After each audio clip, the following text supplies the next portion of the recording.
Welcome to the second season of Operational Harmony, balancing business and mental well being, where we achieve goals without sacrificing peace.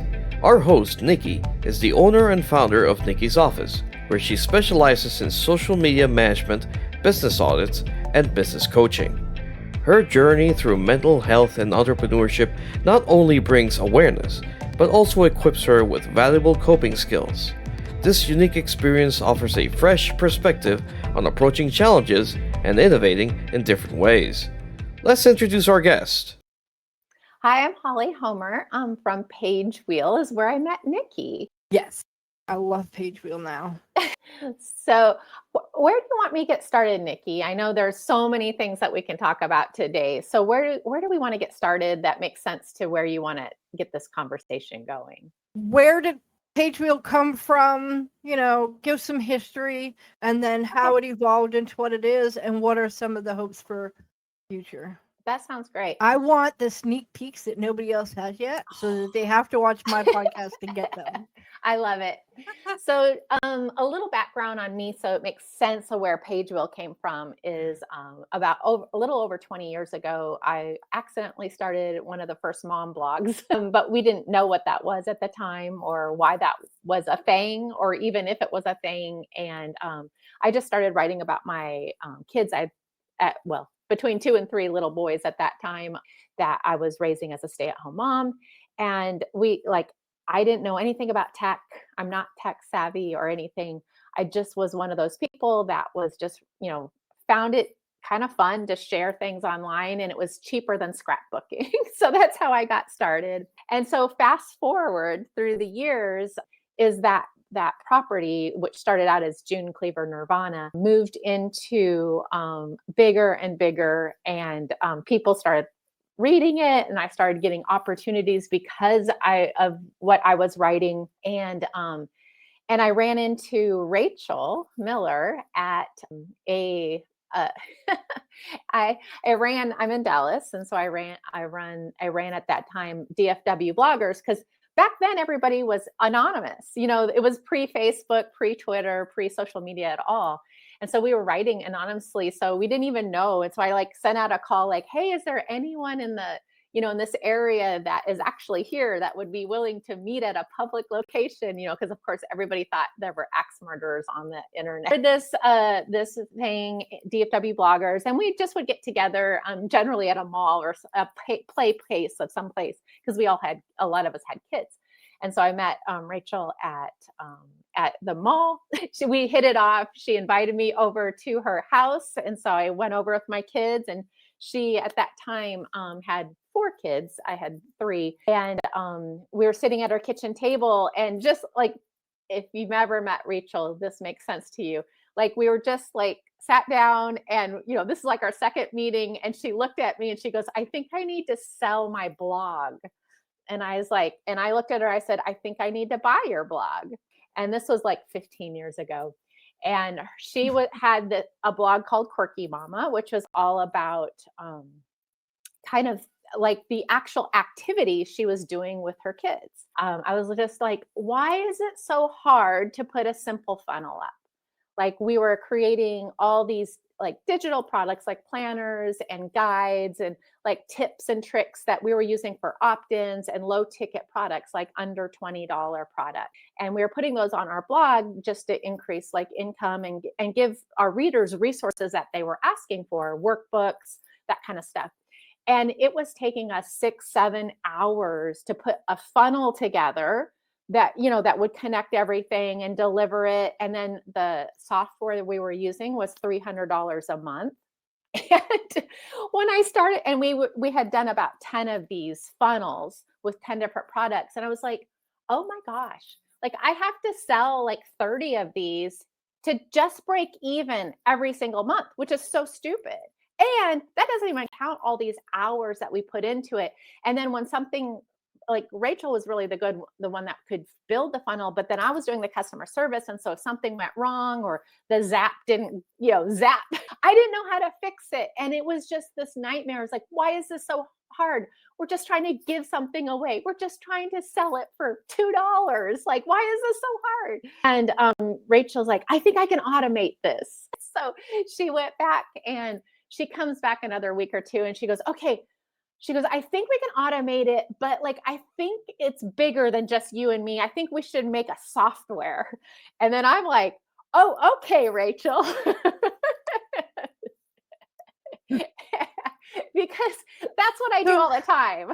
How do you go? How do you make that leap, especially as somebody who doesn't know tech, to be like, okay, we're going to make our own software? That to me is nuts. This was not the first time Rachel had a big idea that I like nodded and went along with. And Rachel's fault. Got it. It's totally Rachel's fault. And I think, but that's one of the things that makes our partnership really good is like she has these really big, crazy ideas that I think most people would be like, oh, we can't do that. And I've been with her before doing these things. And so I'm always like, okay, let's try. I mean, like, what's the harm in trying? And then she's really good at like the big picture, like running and creating and being super creative in places that nobody else could even think. And then I kind of run behind her trying to pick up the pieces. Those are my roles. That's my role. And then at some point she gets bored and then I take over. And so we had done this several times in the past. And so I just assumed, I thought this will be like 6 months, a year out of my life. 3 years later. Vastly underestimated that. We vastly did because when we knew there was a problem, we knew that the traditional funnel software was meant for really tech savvy, committed people that just loved building these things. And it was not for me. And it was not for the average, your average person that's running a small business online doesn't want to stop their business, go learn, and I had been in, like, for instance, ClickFunnels high-level coaching program for 2 years. So it's not like I hadn't ever built a funnel or hadn't been aware of how to do it. Philosophically, I think it's a beautiful thing. The hands-on ability for me to sit down and build it and not just like knock my head on the desk while doing so is just zero. So I had paid people to build funnels. I knew about all the steps. I knew philosophically what we were doing, but why was it so hard? Why? When generally your sales pages have the same elements. Your delivery pages have the same elements. And then when we're talking about a digital product, and we were thinking digital product. So that's what we started with, a digital product builder. Like, so you can make your workbook. And then, by the way, in the middle of this, in fact, very early in it, AI came out. So we started using AI behind the scenes to create digital product templates and all this kind of stuff. And so, and what we found is what's so cool is we knew we want a digital product, we want a sales page, we want a delivery page, we want a delivery email, we want social media. And so we had set this all up. And then what we realized is, oh my gosh, with AI, we already know what you just built. So we can automatically make you a sales page, delivery page, and all this other stuff because we know what you just built. You just built it here in PageWheel. And so then what's really exciting is as that has grown, and you've been a part of this, Nikki, and as we've seen how our users use it, is that we've now been able to say, oh, well, you don't have to do the digital product. You just tell us what you built and you can make it. So it turned into, instead of just something simple that, helps us just sell digital products online, it's actually become a really simple funnel builder in effect, where you just fill, like, because we know how to build a funnel because we do it all the time and it's automatic. And with AI, that can be really helpful. And so now all you have to do is tell us. And instead of spending 5-6 hours building a funnel, is you can literally do it in, 5 minutes. I know that sounds crazy for those of you who've built a funnel before. literally 5 minutes. And you may want to go in and, of course, edit what AI said because it's never perfect. But it's, oh my gosh, it's built and I'm just making a few changes. So I came across Page Wheel, I believe at the beginning of last year because of Tanya. Mm-hmm. And I started paying for it right away, but I did that thing where I had so much going on with other programs that I just kind of forgot it was there. Yes. Went off and did other things. And then Tanya reminded me, she's like, "Do you have Page Wheel?" And I'm like, "Yeah, you made me get that at the beginning of the year. I really should be using that." And she's like, "That's great. There's a class. I want you to start coming to these classes. I want you to start, getting involved and actually working with it." And I was like, "Okay, great. Yeah, I'll do that." And like learning more about it at that point was like, "Oh, wait, why did I push this aside for an entire year?" Well, and I think not all of that is your fault either, because I think early on we didn't really know what we were. You know what I mean? Like, because we were solving our problems. And then as our beautiful, beautiful customers came in and were showing us how they were using it in different ways, and how, I was like, pretty much everything at the beginning, almost every use case was a hack to our system. And so and what's been so lovely is our the people who code Page Wheel are directly part of our team. We don't have someone managing them. Rachel and I manage them. And so when we see feedback come in from our customers, they're like, "Hey, you know what would be cool?" Or, "This doesn't make sense." And y'all are really good about giving us feedback, which is lovely. Or like, "Why is the button there?" And then we're like, "I don't know. Why is the button there?" Or why didn't we build that in? And so this has been such an evolving thing, and it's going to continue to evolve over the next few months in really, really exciting ways. Because as we've gotten a bigger user base, as we see how people are actually using it on a day-to-day basis, we're making changes and improvements to serve them better. And it's just made our software a cajillion times better. And I'm so proud of what we've done, just because like all of like the nightmare of the last 3 years of like hitting our head against yes, a low tech girl creating software, but in the end it had to be that way, or else we don't have something super user friendly. Because we see and I don't even think it's competition, because we're in a different classification, I would say, than our competitors. Because, by the way, even our most expensive subscription is under $50 a month, because we want you to be able to be profitable with a $5 product or a $10 product or a $2. So that's what's so fun about it, is it's just a different product, and it's so easy. You don't need tech skills. In fact, you, Nikki, are funny because you have all these tech skills, and then sometimes you're like, "But why?" And I'm like, "Because it's easy." And you're like, "I don't need it that easy." I'm like, "You don't, but everybody else does." So I did end up having one problem that took some work to fix, because my VPN and Page Wheel did not want to play together. I remember that.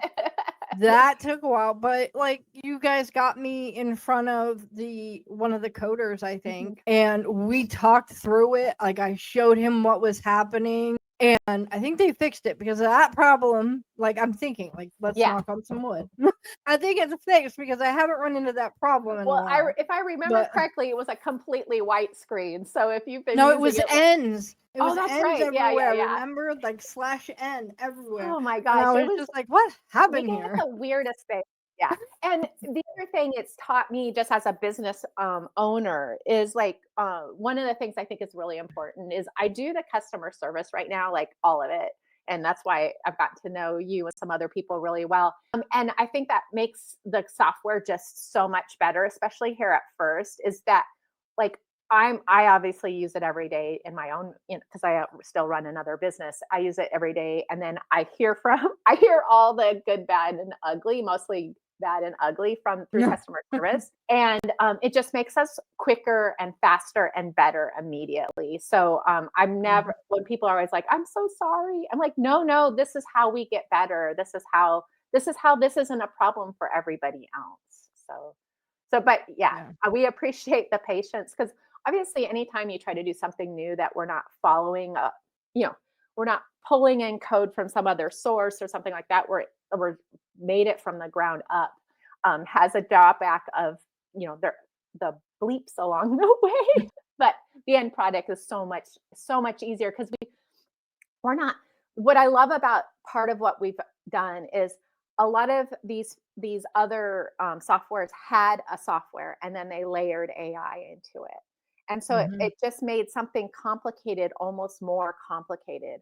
Whereas with us, we had made something that we put AI into to assist us.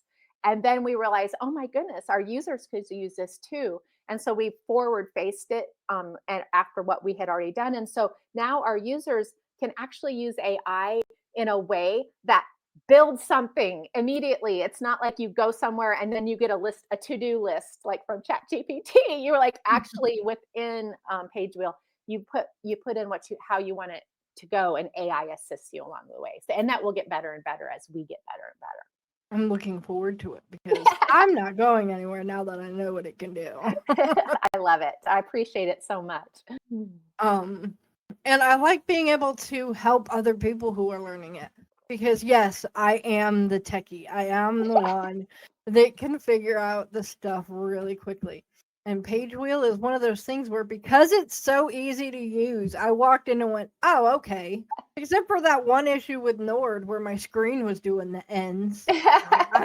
Which was a weird one. And like literally no one else in the world had that problem. You're special. It used the crap out of me. I was like, what is happening? And then we figured it out that it was the safety settings of my Nord were not playing nicely with yours. And I don't know. It was weird. And because I'm a techie, I do not have the "did you restart it" problems. Yeah. I have the we have the catastrophic problems. But I love what you said about like you love to help other people. And oftentimes what I'm sure you run into is the people that you're helping don't have your tech skills. And so and I think that's why, like, I was so tired of feeling stupid every time I tried to do something, when I was like, why is this payment not going in? Why is this email not going out? With just the traditional thing. And then you start having to realize you have to be like this funnel surgeon to go in and diagnose problems and stuff. And so that's what I like about PageWheel, is we really made it super simple. So even if you've never built anything before, you basically follow the steps. It's kind of like a little bit like like the first time I set up a blog, 21 years ago, my friend was like, hey, go to blogspot.com, and basically you filled out a form, and what do you want to name your blog? What do you want to, you filled out a form. And before I even knew it, I had a blog. And I think that's what's so fun about PageWheel, is it takes you back to those early days of, fill this out, tell us what you want, and it will be made. Like, you don't have to, because ever since those early days, I had to hire, somebody to do a WordPress site for me, to do all my tech and stuff like that. And you don't have to do that with PageWheel unless you want to. I'm the one people come to with help with their WordPress site. And then if it's above my head, I go to, somebody else who I know works with it, and at a different level, and say, okay, it's not working, tell me. And they'll usually go, oh, well, if you do this, it'll fix it. I'm like, oh, okay, well, then I'm done. I love it. So, yeah, no, that's not my strength, but it's why we need people in the world like both of us. You get them stuck, I get them out of it. I like it. But yeah, I had a conversation this morning with Cynthia because she scheduled time with me because she was a little stuck. Yeah. And just one of the things that I've noticed, not just with Cynthia, but with some of the other people in the group, is while they might have their generic understanding of what PageWheel can do, when it comes time to start doing the posts in Canva, some of them are having problems. She didn't know that you could put more than one brand in. Yeah. And so No. I was like, no, I've got like 10 of them. What do you mean you can only put one brand in? What are you talking about? So like I went in and I showed her like, look, you Yeah. can put the brand in, which means you put the logos in, their fonts in, their colors in, any photos that they like the person's photos Right. or whatever that you need to use. You put all that right there so you'll have it every single time. And she was just She was like, mind blown. "What?" Then I was just kind of like, okay, I thought that was generic knowledge. I didn't know. I didn't know any better. But I like helping people with Page Wheel or with anything else because like seeing that frustration pop into, oh my God, that's how easy it is. It always gives me that little, oh, okay, I helped somebody today. I feel good now. That's the But best. Yeah, and I think that's what's so fun is because, and this is one of the reasons why not everything should be hard, because we all come with our like zone of genius, and then we have these obstacles of often tech in the way.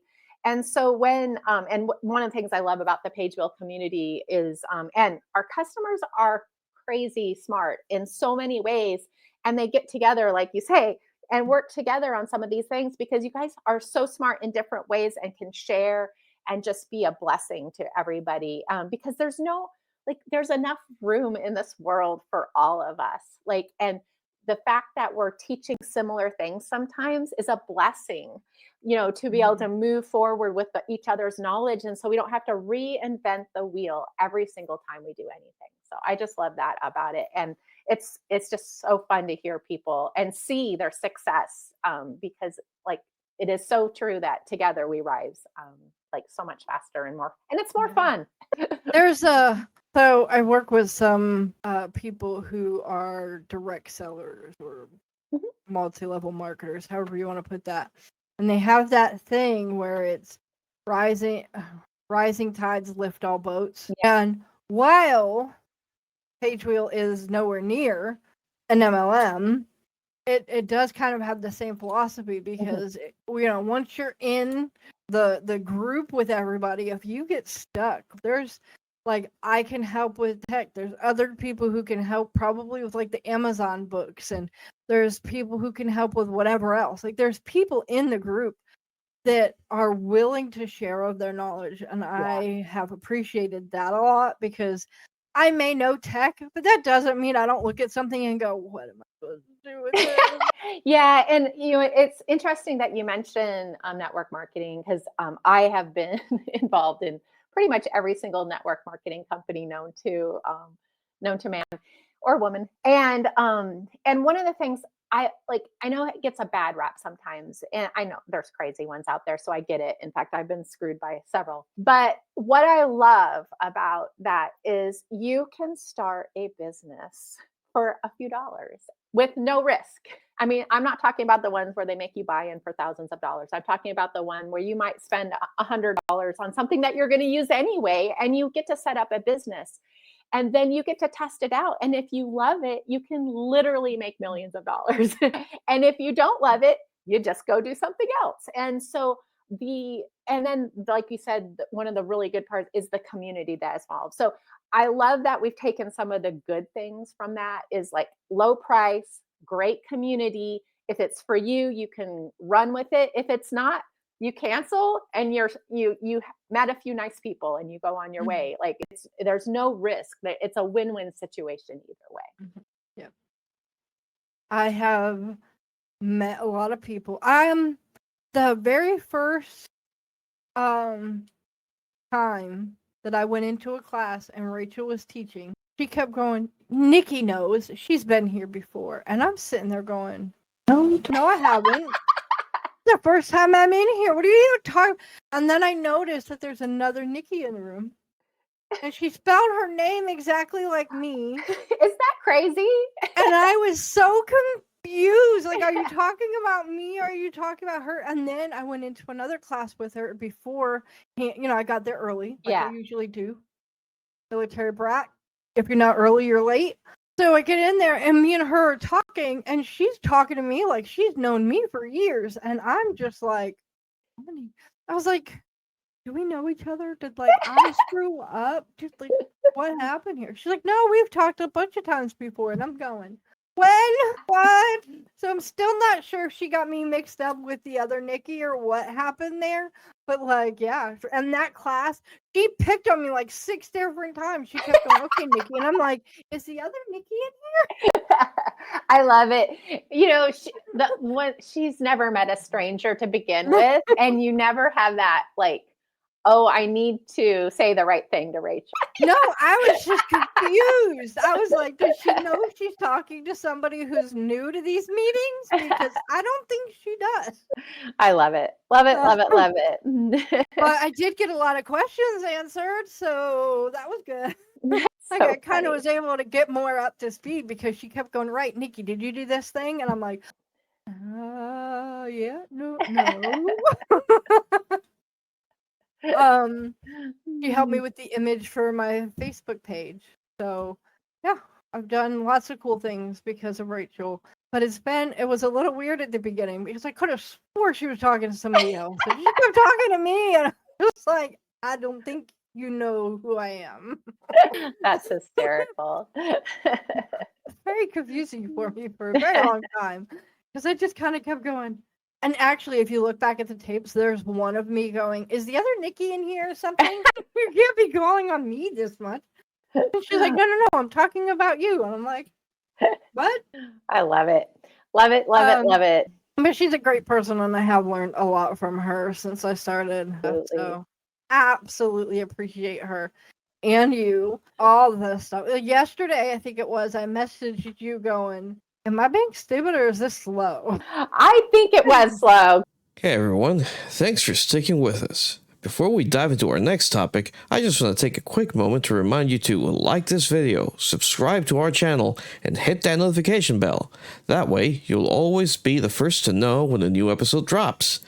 And we want to hear from you. What topics are you most excited about? Drop your thoughts in the comments below. Your feedback helps us create content that you love. We've got some exciting stuff coming your way, so don't miss out. Now, let's switch gears and jump into our next discussion. That is crazy. But, well, and like that's such a really good segue because I know one of the things that we wanted to talk about today is kind of, you know, and using the word crazy is probably not appropriate, although sometimes I think we all feel that way sometimes. But the stigma around, you know, like when you don't feel like your brain is working on the same cylinders that other people are, or your strengths are perceived as weaknesses to other people, you know, you know, I have 3 boys who are now, my youngest is 19. So I've been able to, you know, see them from go through everything. And we have all sorts of issues in our house, from sensory processing disorder to, you know, I mean, like just crazy stuff. And I just remember, like, I belong to a pretty active kind of homeschooling group that was all different aged kids. And we started when they were little. So it started out as kind of a play group, and we go to the park and stuff like that. And there was probably, I don't know, maybe 10 or 12 kids that were in there. And we were laughing one day. They were all out on the playground, and the moms were sitting on the picnic tables. And we just looked out at them and we're like, oh my gosh, every single one of them has issues. You know, like one had a terrible peanut allergy. One was autistic. One was, you know, I mean, like you just go down there and like, and that is what makes them amazing. And look at how they interact so differently together. And if they were all cookie cutter, how bored we would be. So I think one of the things that, like, we see that in children a lot, but we don't necessarily allow adults to be that way too. And I think that's one of the beautiful things about having conversations like this. Yeah. So in my last podcast, I talked to a guy, and I pointed out that, you know, that statement you get anytime something bad happens? Oh, God had a reason for that. There's always a reason, you know, there's always a reason. You know, you shouldn't worry about it anymore. That is basically people trying to force you to be okay again. They don't want to see you crying. They don't want you to be upset. They they want it to go away and they want things to be normal again. And I say that with Yeah. air quotes because things are never normal with me. Forget that. What is normal? We lost that ship a long time ago. So there are a couple, I think, okay. So when we talk about having a stigma with mental health in Mhm. adults, right? Yeah. There are 2 or 3 reasons for it. Mostly, I think it's 2. One, your parent was, shut up, you're just talking stupid. Go, go calm down and you'll be fine, and then you can go be normal again. Because that's not a thing that used to happen in my day. Yeah. That it didn't happen in my day statement is the stupidest one because it did happen. But you said that stupid statement then too. So like It didn't happen because everybody was squashing it. so there's that. But on the other side, you have people, and this is probably going to cause offense, but whatever. You have people who are like, I have PTSD, and like that means I can't do this activity ever again. Yeah. Yeah. Or they bring every time you want to go out to a restaurant. I have PTSD. I can't go there. I say the Valley Girl voice just a little bit too good. Too good. I was born in the valley, so you're good. But to the point being, like it becomes their like badge of honor. Like they wave the flag every single time they want to do something, or if somebody says something the slightest bit. It's why we can't say sewer slide, or why I have to say sewer slide instead of the real word, because people are stupid. Do you really think I want to sit here saying sewer slide? I sound like an idiot. I don't like it. Yeah. I would much rather just be able to talk like a normal human being Right. and keep going. But you have people who get triggered over everything, and now you've pushed back the acceptance of mental health because you're being, sorry for my language, a little baby. Yeah. Right? Well, and now I personally have gone through a lot of stuff. yeah. So I'm not saying that you haven't gone through whatever it is you've gone through, right? But whatever you've gone through can't be everybody else's problem. Yeah. The only thing that I do because of my problems, well, it's 2 things. I don't like to be touched, so I do ask people not to touch me. Yeah. That should be okay. Like, don't touch me. I also have a compromised immune system, so not touching me also helps me not get sick. So, yeah. And then on the other hand is I am never going to be the person who walks up to somebody who looks like they're 80 years old and starts talking to them freely and comfortably. It's not gonna happen. I'm not walking up to Santa Claus and talking to him. He can stay away from me. Thank you very much. Because that is my trigger. But I don't I don't shove that down everybody's throat usually. I only said it here as an example, right? Yeah. But there are people who are like, whatever happened after I had dinner out at a restaurant. So now I'm going to make my friends feel guilty because they want to go to a restaurant. Right. Stop it. People are going to live their lives. You should be living your life. Yeah. Now, do I make sure I'm safe around certain people because of things that have happened to me? Yes. Yes, I do. Yeah. And I have every right to make sure that I am safe around those people or any people. Right? Like I shouldn't have to like say anything. At the same time, I don't, when I go to church, I put headphones on because I have sensory issues. That organ is so loud. Yes. Okay. And while I could sit at home and comfortably listen to my music at a volume that is probably uncomfortable for others, I cannot go and listen to music that is not my music at a volume that is uncomfortable for me. Right. Start to try to like claw my way out of places. Not good. But I do what I need to do quietly. My bishop knows why I wear the headphones. We've had that discussion and he's fine with it. Right. He's like, Right. You have to do that to stay safe, then you do that. Yeah. Well, and I think it's also like, I love that because like if you do sit down and next somebody and they ask you about it, it allows you to have a normal, since we're putting air quotes about that, little conversation about that. Like, oh, you know what? Like, I just a little sensitive to the organ music, and this just helps me cope. And the And you know baby what? crying. That other person, like, then understands more about what's going on, has empathy, is and can look at themselves and say, "Oh my goodness, there's something I'm like that in something else." I hate the lights in a grocery store. Like they are like, in fact, there's some grocery stores I can't even go into because they're crazy. I don't know what about it. They drive me like it's just drives me insane. And so like when you say, "Hey, I need to do this," I'm like, "Oh, well, I get it," because I'm like that with a grocery store light. And guess what? No big deal. It's over. Hello. We're back listening to So church again. yeah.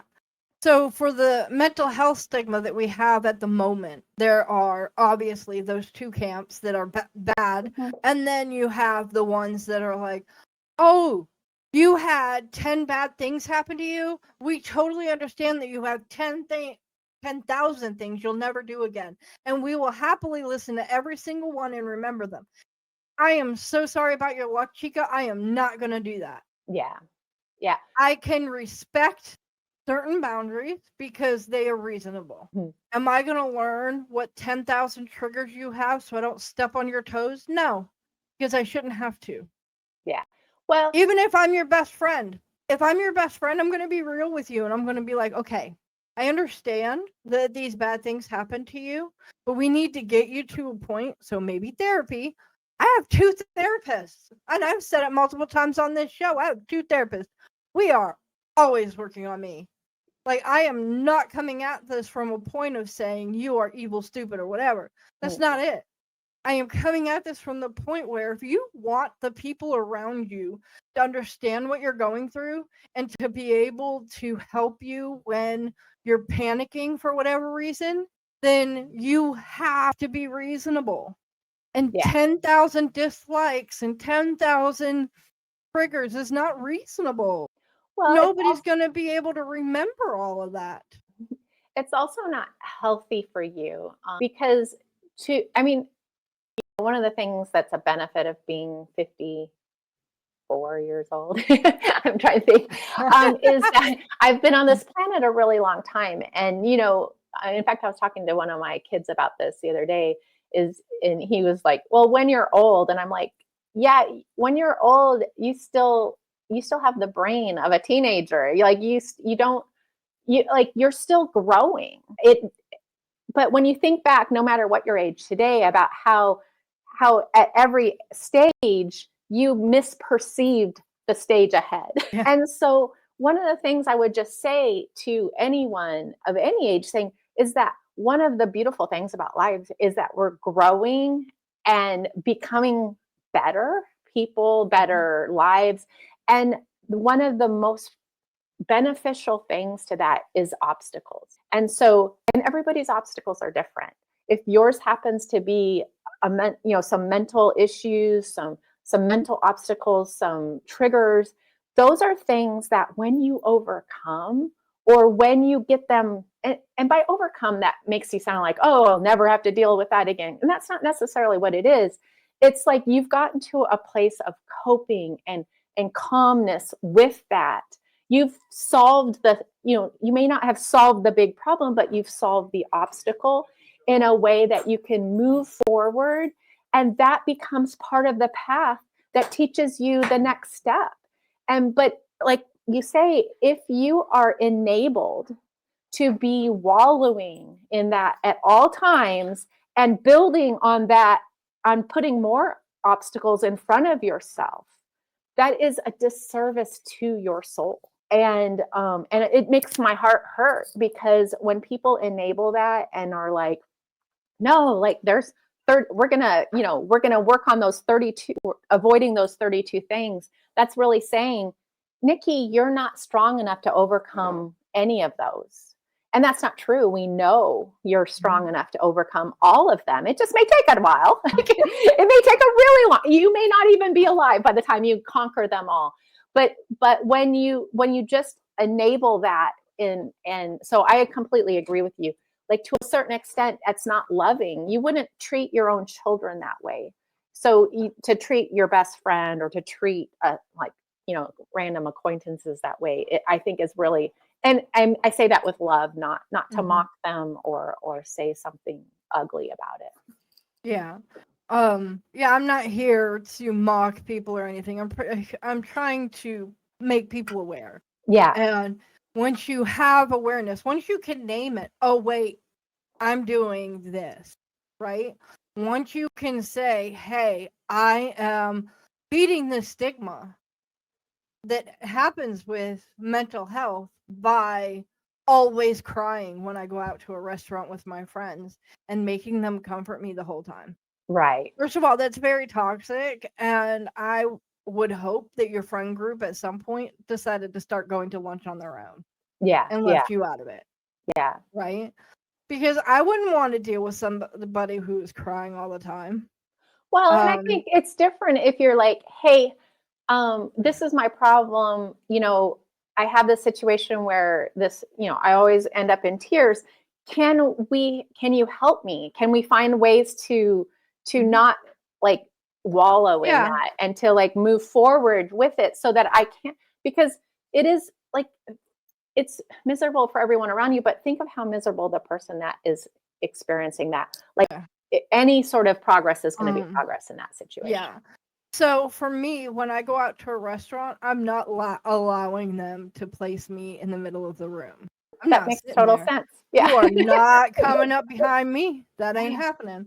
I am going to be placed somewhere where nobody, or at least few people, can come up behind me and startle me, because that's a good way. And I'm real honest when I say this. That's a good way to get hit. Is to startle me by coming up behind me, because my arms do the automatic flail and I might hit people. I've done it in the past as you've just come up behind me, startled the crap out of me, and now you had a fist in your face. Right. Not as here's a fist to the face. Like, it happened because of the situation that was happening. Right. It was a startle reflex. I did not want to hit them in the face, and I didn't mean to. Yeah. But it can happen. Fight or flight. You can't control that. So I make sure that my back is covered, because I don't want that. And I go to a restaurant every week, and I have lunch every Tuesday out and about, and I'll have different professional people join me, or friends or whatever join me, so that I am out and about and I'm having lunch. I love that. It's a thing. I'm just not putting my back to anybody, because I'm not doing that. Yeah. Not having. Well, that doesn't hurt anyone else. In fact, it saves them from startling you. But the point is, I make the necessary arrangements. Like, I sit somewhere where I know I can feel safe.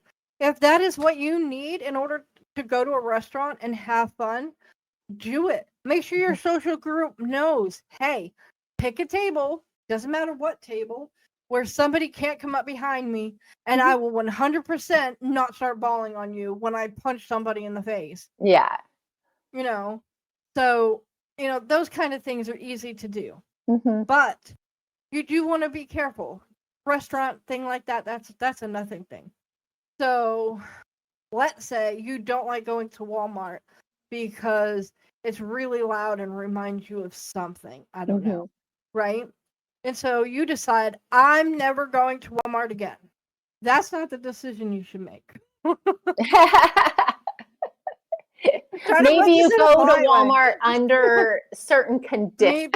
Maybe you have a friend with you who can, make sure that you stay okay. I go to Walmart under special conditions, because have you heard this mouth yet? I have done a podcast forever. Have you not heard this mouth? What happens is I go into Walmart and I'm fine while I'm shopping, because I'm moving around and I'm keeping away from people because nobody's touching me. Yay? But for some reason, people were taught in kindergarten to stand 2 inches apart from each other in line. And so you get into line and that person behind you is breathing on your neck. I am telling you now, I get mouthy. Not like full on Karen mouthy, but I get mouthy. I will hurt somebody's feelings because I'm just mumbling stuff, right? Like, I don't even care. I'm agitated. why is this line moving so slowly kind of a thing. Yeah. And so Kim has decided that it would be very best for both of us if I just go to the car when we're done shopping and she goes to the line. That's fair. Completely fair, because nobody in line needs to hear my mouth because I'm completely uncomfortable with the situation I'm in, right? I mean, if it was like if Kim couldn't go grocery shopping that day, could I go get in line? Yes. Would people probably hear mouth out of me? Maybe. Especially at those self-checkout things, because I know there's a camera on me.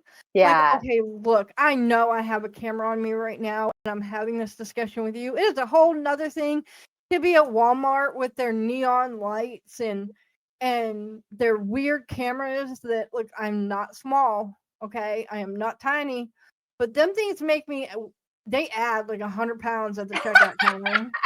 And I am not okay with that. And then you have to stand there and raise your hand because guaranteed, that stupid register is going to mess up just because it's me. It's true. It's true. It just happens.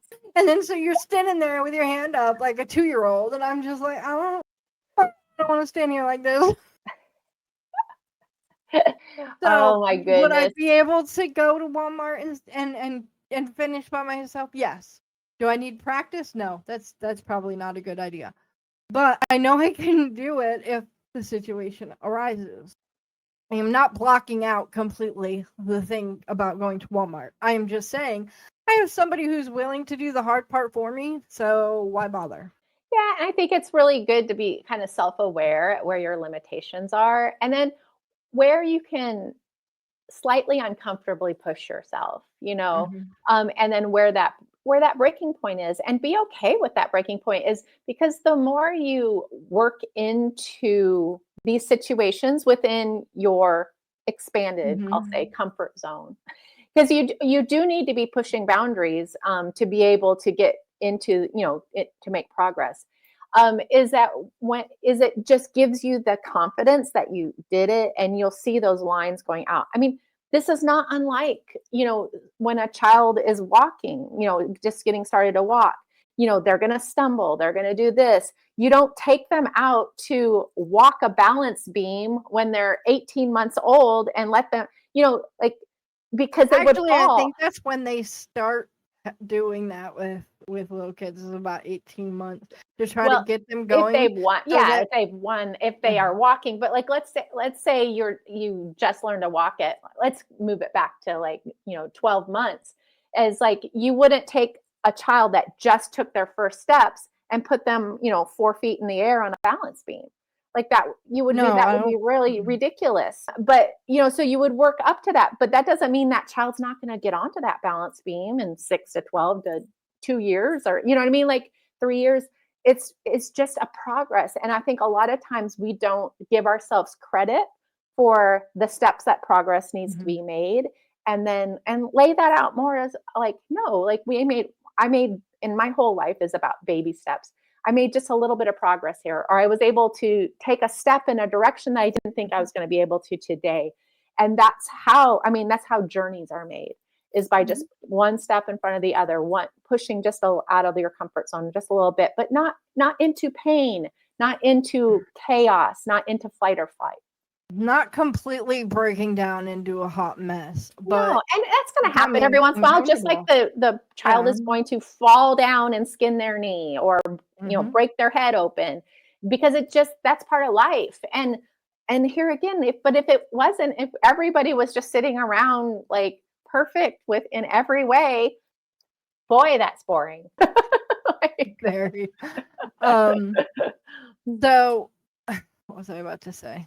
When we put in the work, when we do the work that is necessary, that yes, people have done some god awful things to some other people, and we terrible. now are dealing with those issues. And I am sorry that that happened to Mm, whoever it happened. I yeah. am very sorry that that happened, right?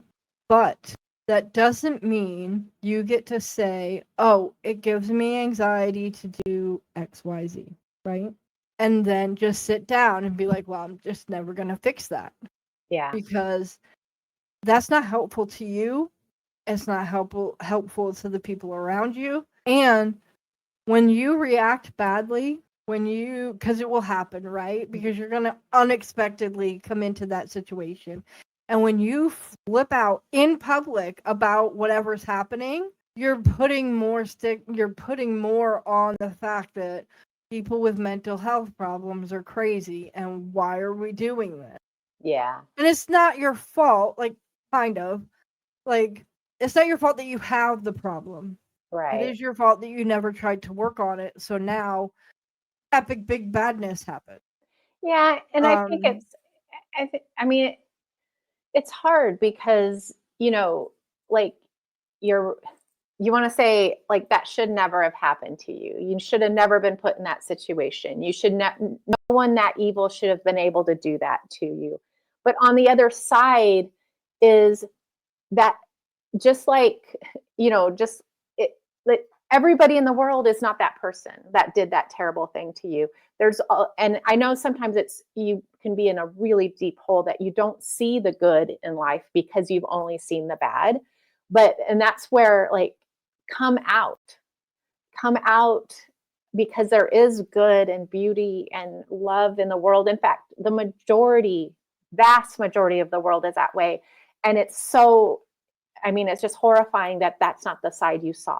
But I think that's where the hope comes in. And I think that's where, like, I can understand people losing hope somewhere where they see so much darkness and not very much light at all. Sometimes only a sliver of light, but that walking towards that light, seeing that goodness, seeing not that light. Not the light. People need to stay right here on this planet. Not that light. But like the light in the world is what I'm talking about. Like stepping away from evil and into goodness, and the people that are good and that are helpful and are supportive and are truly have your best interest at mind. And sometimes, like you say, Nikki, is when people truly have your best interest at mind, that might be calling you out on your crap sometimes. Because just like a parent doesn't let their children just sit there around eating candy all day. I mean, I'd be really popular in my house if I did that, but I'd also have children that would not be very good and be able to accomplish things. Is that sometimes your friends and your relatives in love may need to call you out and say, listen, I love you, which is why I'm concerned about you letting this, rule your life. And I know it feels very like, well, it's easy for you to say, or you don't know what I'm going through. But on the other hand, that is a gift to you to reach up and allow that person to help you out a little bit. As somebody with those mental health things, when I stopped thinking nobody could help me is when I really started to be able to come out of things, because there are people that can help. Yes. Like I said, I've got 2 therapists. I love both of them to death. They are my people at this point. Yeah. But the big thing for me is you are not what happened to you. Mm-mm. You are not any of the things that happened to you. No matter what it is that happened to you, you are not that. Yeah. You are someone who had trauma done to them. You have trauma now. Speaking of therapist, I had a bad one, and all she kept telling me was, you've just been through so much trauma. And I have to say that is the most stupid thing I've ever heard in my life. Because yes, I've been through a lot of trauma, but please stop telling me that every time I come to you with a problem, because that's not helpful. Okay? Well, and it's disempowering, and I think that's why it hurts my heart so much when people are like that, is because it's underestimating your spirit and what you can accomplish. That's dumb. Don't underestimate. There is, and you see some of the strongest people come through the most horrendous things. And if they had the world is blessed with these people who have come through terrible, terrible things. And that doesn't mean we wanted them to go through those things, but we, on the other side, can we just bask in the amazingness that was formed through that horrendous situation? You can come out the other side. You can. and you will be can stronger, and you'll be a different person, but you're going to be just a better version of yourself in a way that couldn't have happened any other way. And that doesn't mean that it's okay. It means that you overcame. Yeah. And overcoming doesn't mean that event never happened. It doesn't mean that memories won't pop up, because again, especially I have CPTSD and PTSD. So I have had long-term PTSD, and then there was an event. Yeah. Right? So I have both forms of the PTSD. Neither one of them are very good. No. Nightmares? Yeah. Nightmares are a thing, Yeah. Getting stuck in for a moment in your head where that old videotape is playing. But I've become stronger. There are less times when my brain takes over and I cannot stop it. Yeah. I've dealt with my problems since birth. I had an evil mother, and then I had something happen to me before I even reached my teens that was awful. Yeah. And so when I say that you can get over things, I don't mean, just get over it. I mean, you will overcome things. Yeah. You will get to the point where that event doesn't define you anymore. Me, on top of the CTP, whatever. On top all those letters. Those alphabet letters, I have others. And so, I have the hearing, super hearing, where I hear everything and everybody, so it hurts my ears. I wear headphones a lot of the time. I have texture issues, that kind of thing. So I have, start getting over one thing and realize, hey, you know what? I was never normal to begin with. Well, and the human body is an incredible thing. And you may not know that I'm a physical therapist before I did all this stuff online, but so I know really how the body is put together in such an amazing form, and it's not uncommon to have mental and physical issues go together. And why is that? It's because you're all connected. It's not like we can take your brain out or take your muscles out. It's all connected. And so one of the things that the human body does is when you go through something mentally, it wants to protect you physically. So it makes you more in tune with things that you will feel a breeze come across, and you'll feel it. You may interpret it as an attack, when someone else who hasn't been through what you have or doesn't have sensory processing disorder would take a hurricane wind for them to get to that reaction. And it's just because your body has dialed in to protecting you to a level that this other person doesn't have. It's actually the same reaction. It's just it is perceived in normal, air quote, society as an overreaction. But what your body's doing is saying, hey, we know what you've been through. We're trying to make sure that doesn't happen again.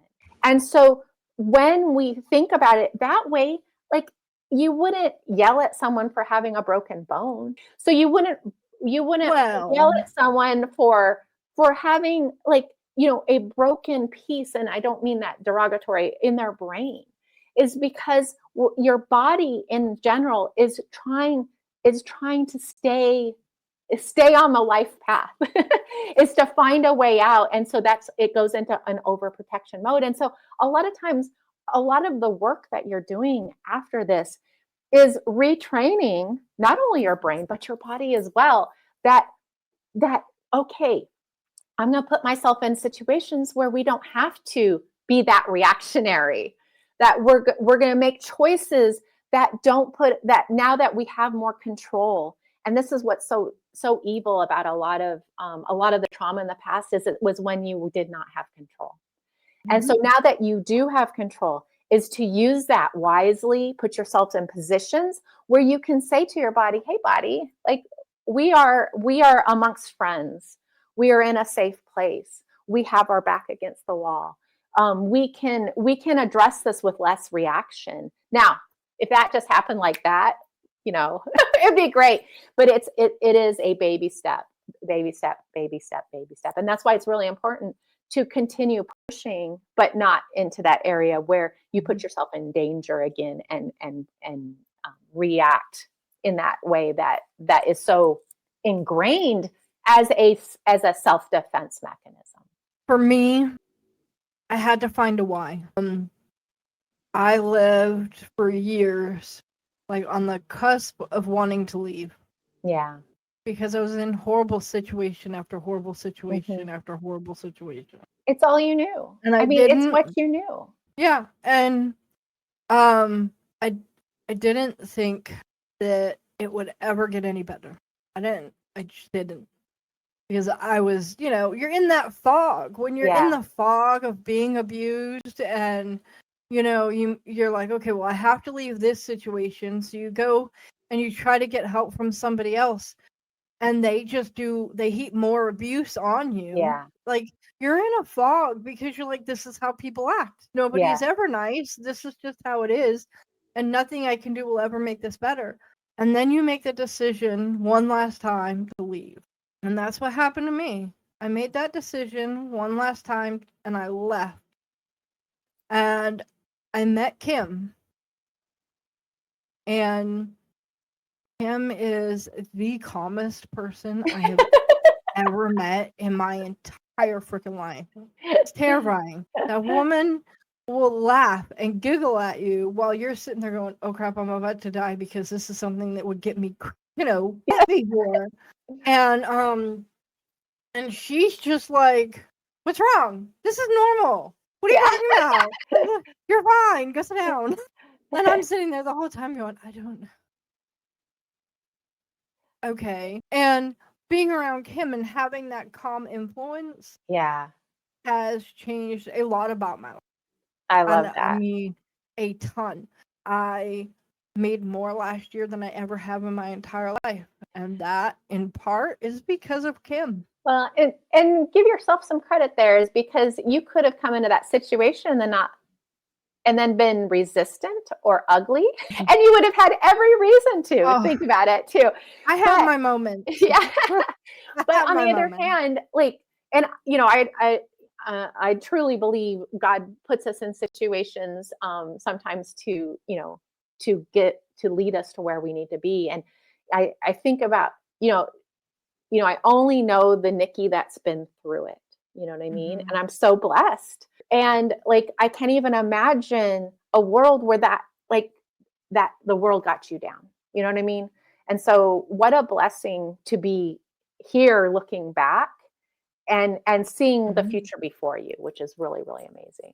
But where I was going with that is by having a why, I didn't do anything stupid. Yes. Make wise choices.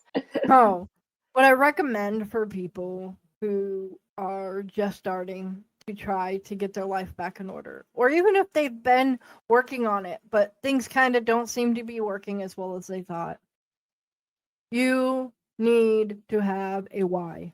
And it needs to be set in stone and placed inside of your heart so that you know with every beat of your heart that is why you are here.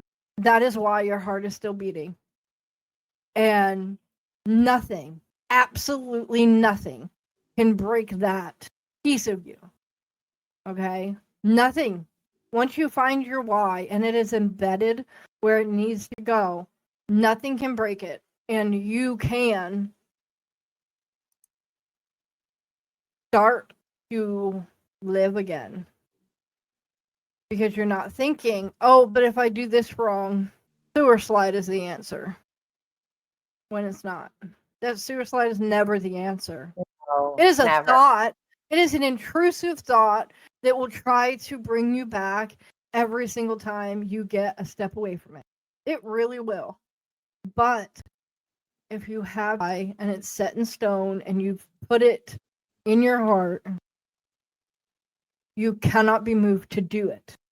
Yeah. And that means when those thoughts come, you can go, oh yeah, that's stupid, and keep going. You can put it in perspective. Yeah. Yeah. I love without that. the why, when I was floundering and I was trying to, live in in admittedly bad situations and not thinking I was good enough to get out of them because I had put myself there, right? If you put yourself there, that even if you put yourself in a bad situation, the bad things that happen to you are not your fault. No. You need to remember that you can come back from that. But find your why, carve it in stone, set it in your heart, and then you can easily bat away those thoughts saying, "Oh, you're stupid. I ain't doing that." And keep going, and you'll be able to grow. Well, and it gives you the strength to walk away from those situations, even though they may, even as bad as they are, they might be a comfort zone for you. And which totally makes sense because like everything's hard. So why don't you just stay with the least hard thing? But as you grow, as you get further away from those thoughts, the big thing to remember is that nobody owes you anything for what you went through. Yeah. Nobody can pay you for what you went through and it automatically make you feel better. No. Now, that person who did the bad thing to you going to jail can help you feel more safe. Oh, absolutely. Absolutely make you feel more safe. That person dying can absolutely help you feel more safe. You should not be the tool to do so. That's not what I meant on that. Do not do that. That is not a wise choice. So, but because of because now you can feel safe, at least a little bit, move forward.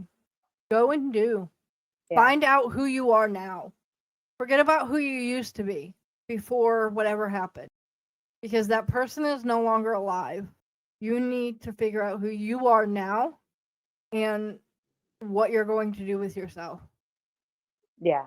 No, I think you're right on the. How did you find, like, when you're in the darkness like that, how did you find a why? Like, was there something that popped up immediately, or is that something you struggled with? For me, it was actually a little bit easy. And I say this, okay, so what I'm about to say is going to sound very rude, but it was my why. So it's yours, nanny boo boo. When I first was going through it and I first was like, I just need to end it. I just need to end it. I just need to. I remembered that my mom tried to sewer slide when I was 4. Mm-hmm. And if she'd have died, she had 3 kids at the time. Right. We were sent to foster care where we were beaten. Mm-hmm. Like, this was not a good foster care. This is not one of those happy, joy places that people hear about. This was one of the bad ones. And if she had succeeded, my life would have been even more worse than it already was, right? Yeah. And so she didn't succeed, but my mom also did it. My mom was one of those narcissists who didn't like to take anybody to a doctor. She was medically neglectful. She was just a bad mom. So for me personally, it was, I am not going to be like my mom. Yeah. I have people who depend on me. I cannot go. Yeah. So I cannot do the stupid thing that my mom tried to do. So at first it was just that. Yeah.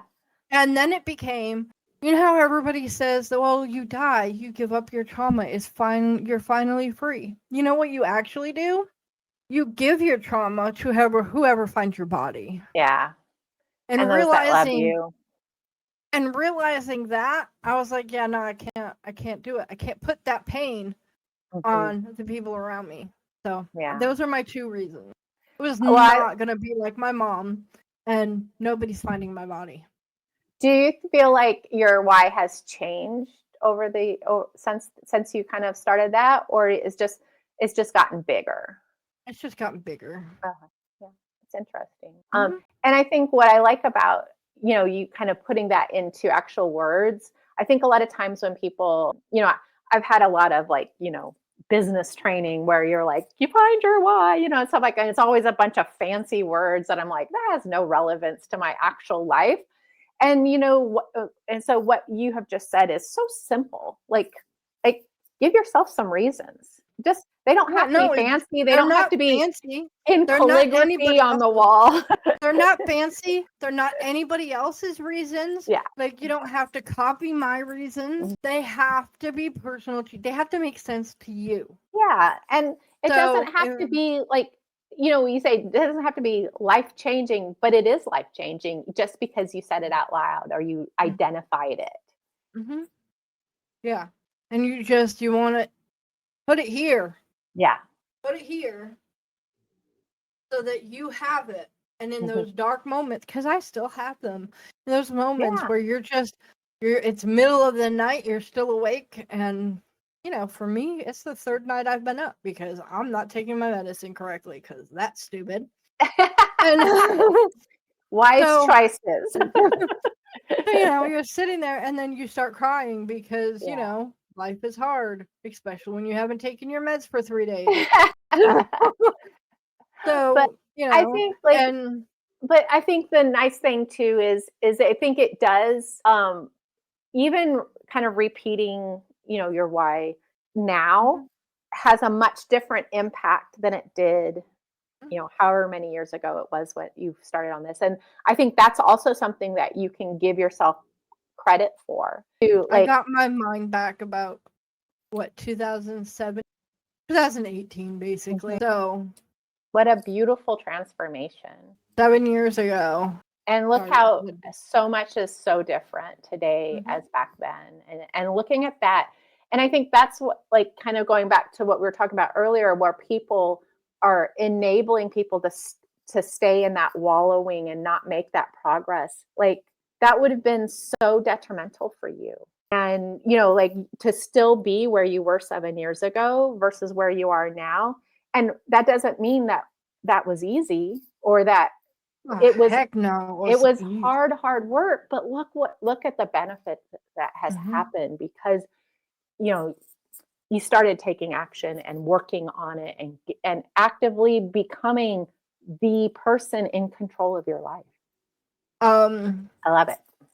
because I made my choices, I have now moved to started in Maryland, and we moved from Maryland to Texas, and from Texas to Arkansas. So I've moved, and I mean, I'm a military brat. I moved a lot anyway. Right. We figured out on the move between Maryland and Texas that I, for some reason, believe that people are just going to leave me on the side of the road.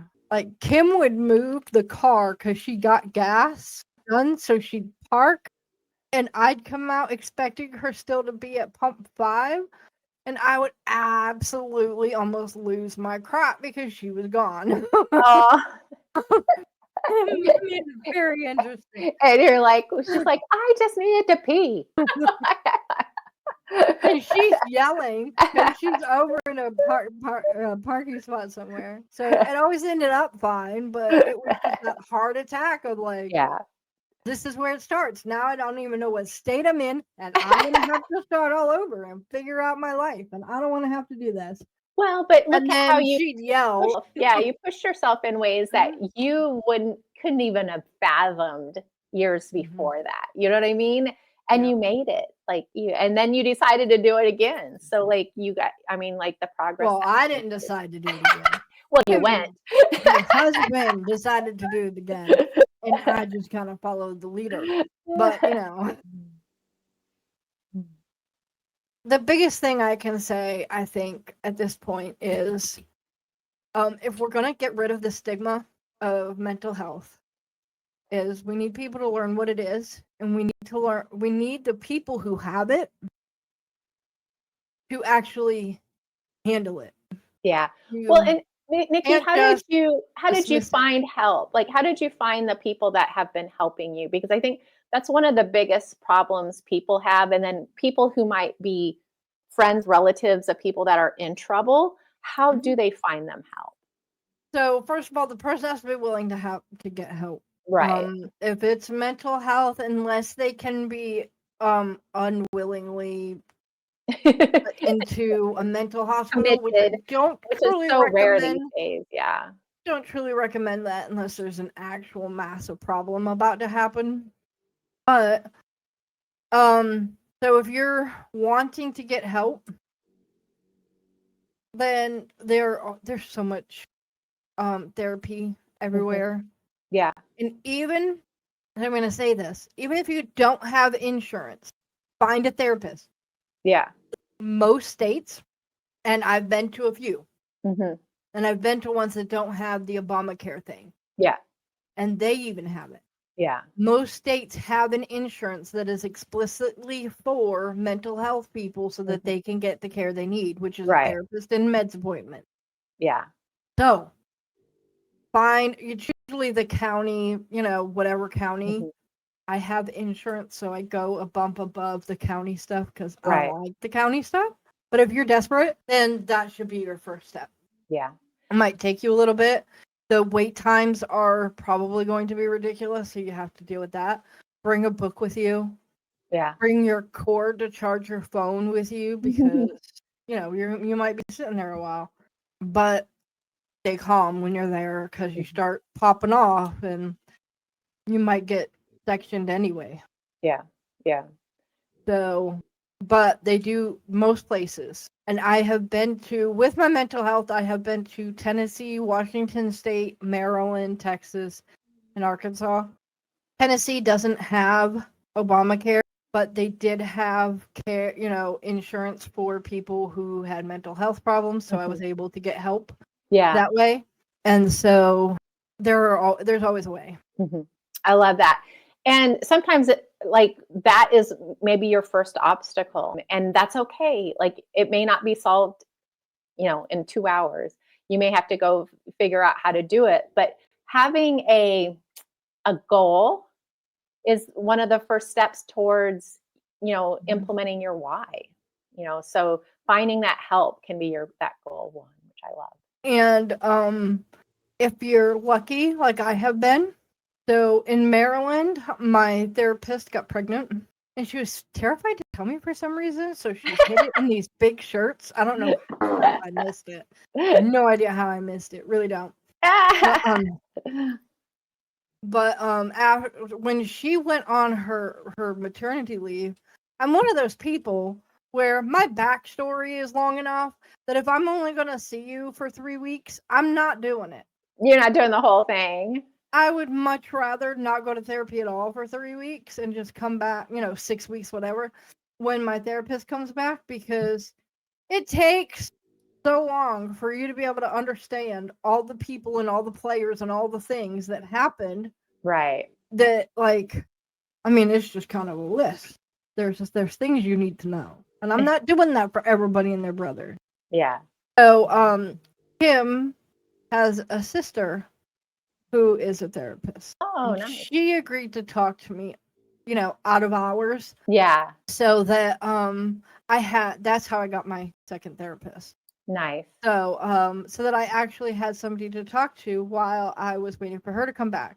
But she came back, was back for like a week, and then decided she wasn't doing it. She wanted to be home with her baby. Yeah. Which is fair, I guess. Maybe. Totally.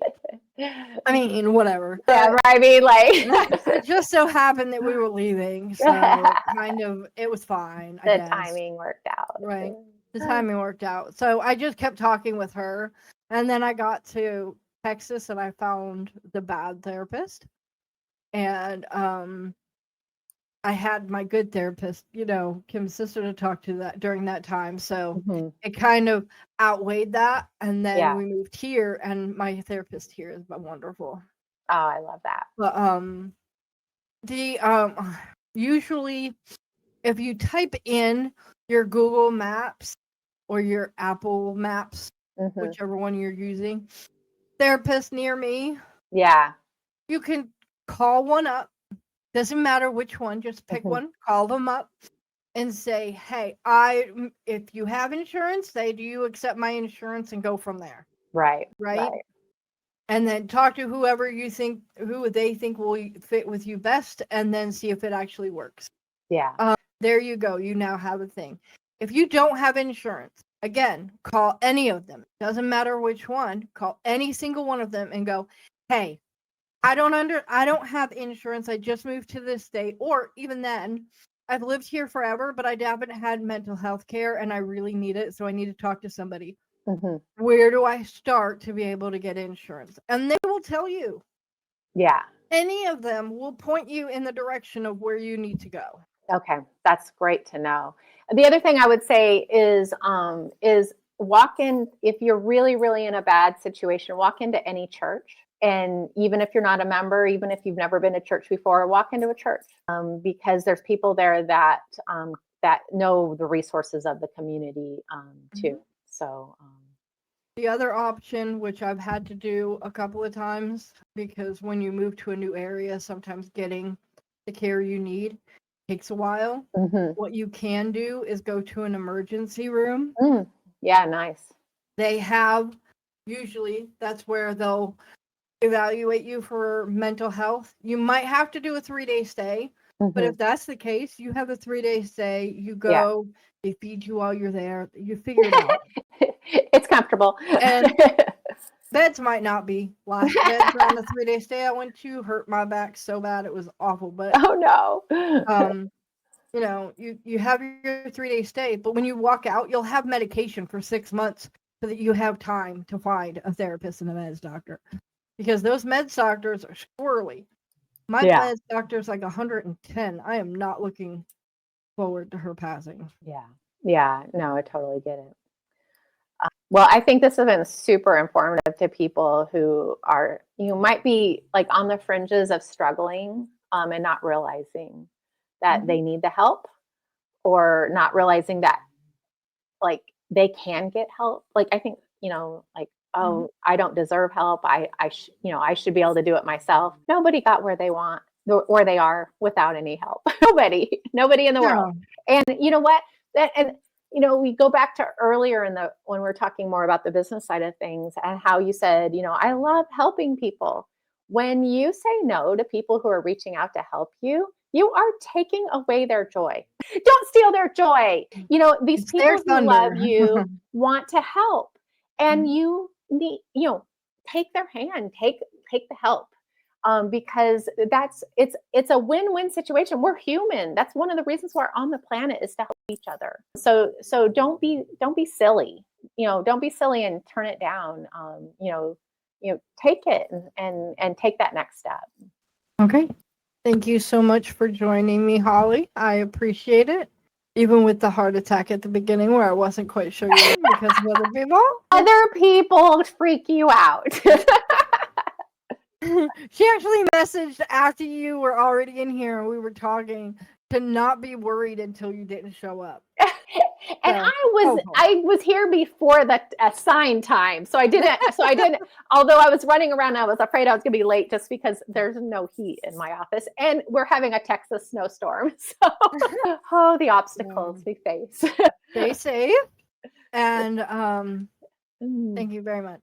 Thank you, Nikki. It was fun. What a fun conversation. Yep. Bye-bye.